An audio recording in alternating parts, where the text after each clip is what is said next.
Hello and welcome back to the channel. This is Sam trying to spin to win on Zwift. Zwift Fight Club is back.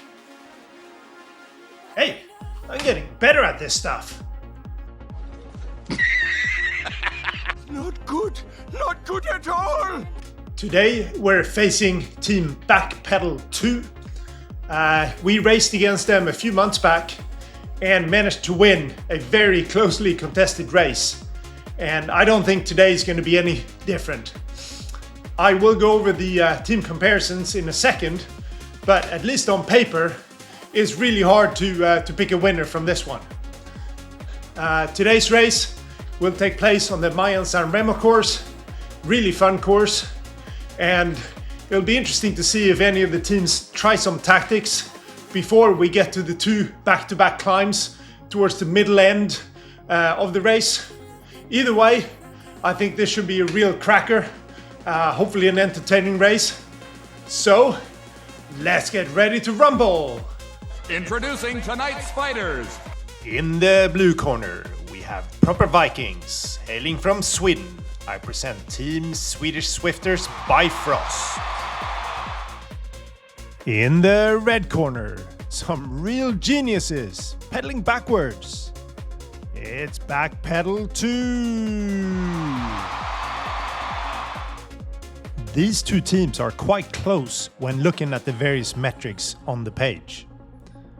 The BAKPDL team does have a slightly higher average Zwift racing score and also a higher average velo score, but the differences are not that large. And when looking at watts per kilo figures over different time periods, the figures again are quite close. Overall, I would, based on these figures at least, give the BAKPDL team a slight advantage over us, but relatively marginal. And since there is a bit of climbing in this race, and Bifrost having a lower average weight, that may just even out that advantage. So in summary, I think this is a very even race, and the team with the best tactics and legs on the day will win. This relatively new course is another one of my favorites in Zwift, and I think another excellent club ladder course.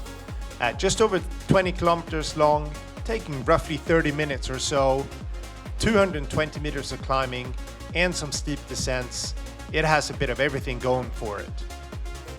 It starts with a long descent after a very short lead-in, then a few bumps, before two climbs that come back to back.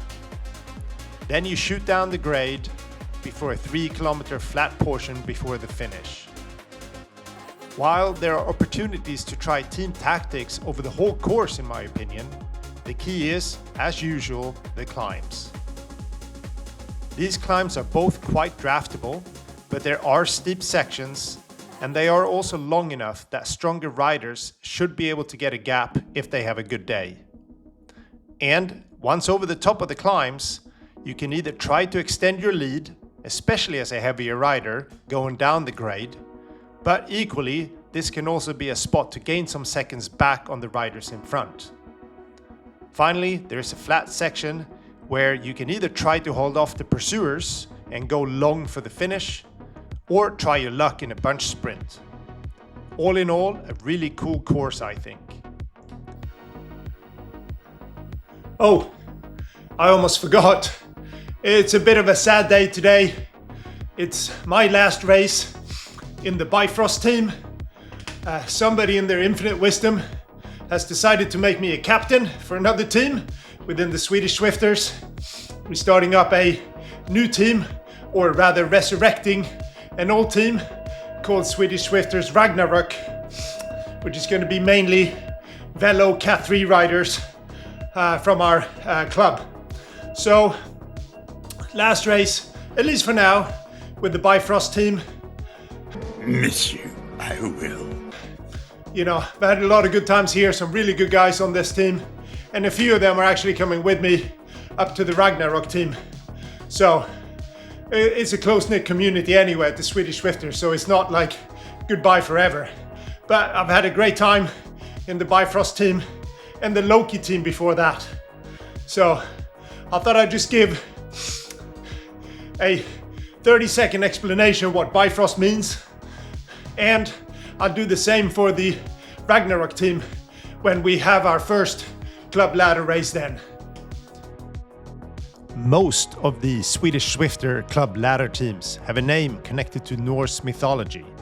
For example, Bifrost, Loki, and my new team, Ragnarok. In Norse mythology, Bifrost is the bridge between the land of the mortals, Midgard, and the land of the gods, Asgard. The gods cross it every day to meet and decide things on the mighty tree Yggdrasil.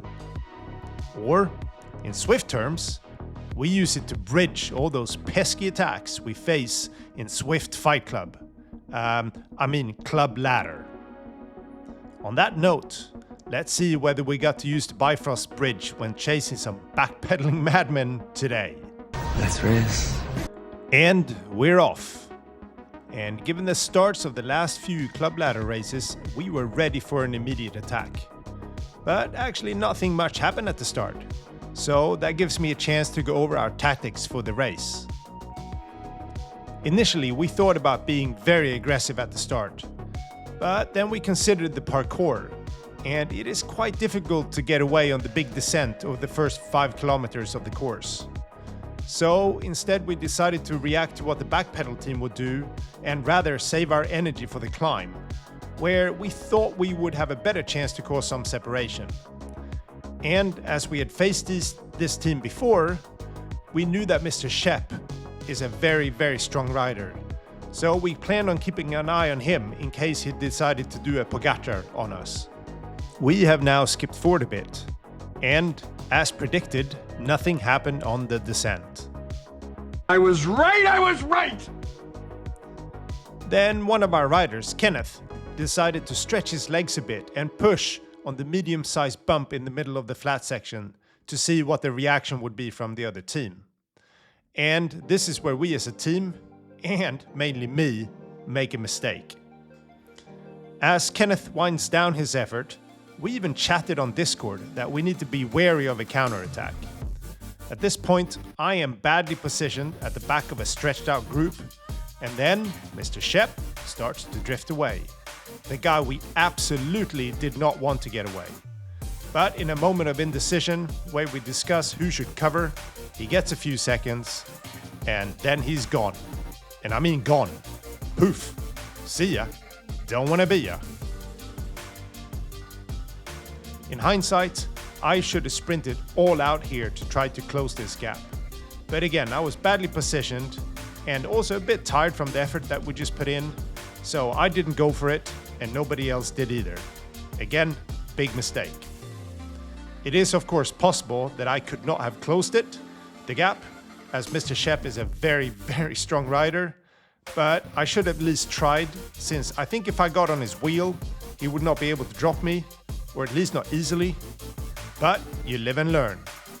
We have now skipped to the start of the back-to-back climbs.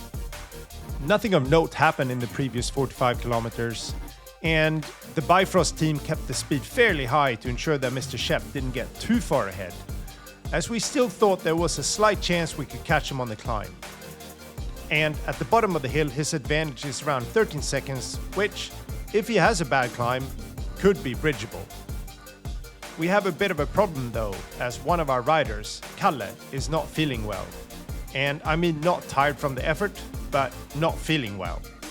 And he starts dropping off the back quite fast as he's deciding whether to stop the race completely or continue. In fact, one of the backpedal team even asked if he had a timeout. The rest of us push on at a good pace. Not the fastest I've gone up the first climb, but not slow either. This is also where it dawned on me that I just didn't really have the legs today. Normally I can climb quite well, and I was planning on trying to get away towards the top of the second climb, but I have to reassess my targets here to just trying to make sure that none of the other backpedal riders get away from us. We have skipped forward slightly here to the start of the Itza. All of us rested a bit on the flattish section between the climbs, apart from perhaps Mr. Schep. What, is he crazy? I had told the team that I was going to try to make an effort here, But right as I was about to do that, one of the backpedal team, Mr. Fat, clearly had the same idea, so I just followed his attack. Then another backpedal rider, Rickard this time, attacks, and I cover this attack. And by now I am starting to get tired, so any thoughts of trying to get away are quickly leaving my head. At this point, there are also some separations starting to form in the group, and my teammate Brian does a huge effort bridging up to us in the front of the group.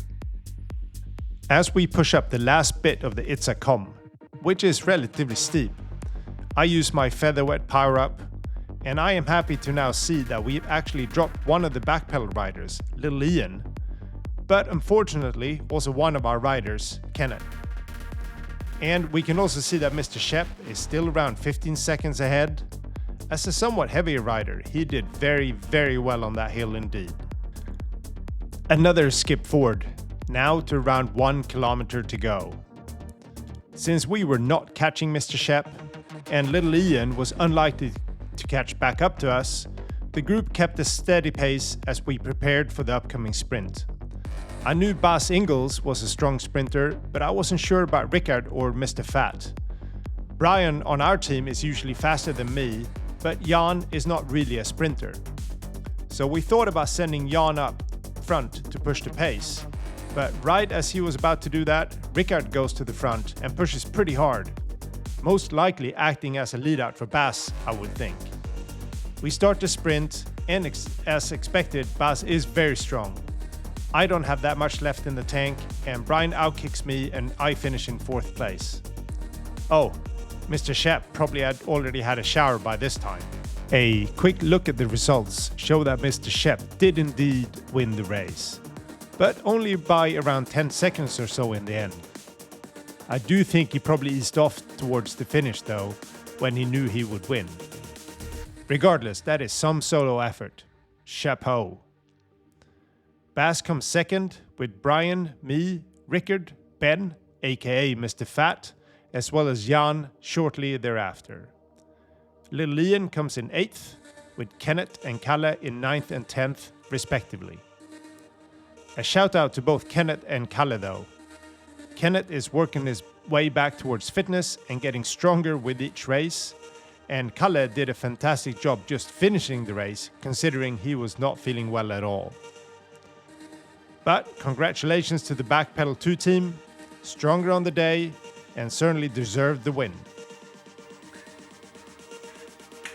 Okay, few post-race thoughts as usual. I'll try to be brief this time. Apologies, I tend to ramble on. Yes, you do. Yes, you do. Overall, okay race. Certainly wasn't my best. I felt like fatigued. I've done a lot of hours on the bike the last 3-4 days. A lot of zone 2, zone 3 stuff in preparation for the FRR race series that's starting at the end of this week. And that's a 10-day event, race every day with no rest. So I wanted to get a lot of miles under my belt. But that is no excuse. And congratulations to the Backpedal team. Stronger team on the day, especially Mr. Schep, who effectively time trialed his way through to victory from, very far out. So that's a very strong ride. I thought the rest of the Backpedal team were also strong, especially on the hill. I thought maybe with us being slightly lighter weight on average, we could, get them there, but they stayed strong. And then it kind of came down to a sprint at the end with Bas winning ahead of Brian and then me. So overall, for me, being the last race with the Bifrost team, I'm a bit disappointed with that, but it is what it is. You take it on the chin and move on. So, and again, congratulations to the Backpedal team. Deserved winners today, I think. Stronger overall. So, I think I'll leave it there. Bye-bye to Bifrost. It was a great time. And next time, you'll see a club ladder race, Zwift Fight Club. It'll be with the new Swedish Swifters Ragnarok team. Okay, this is Sam, trying to spin to win on Zwift, and I'll see you in the next one.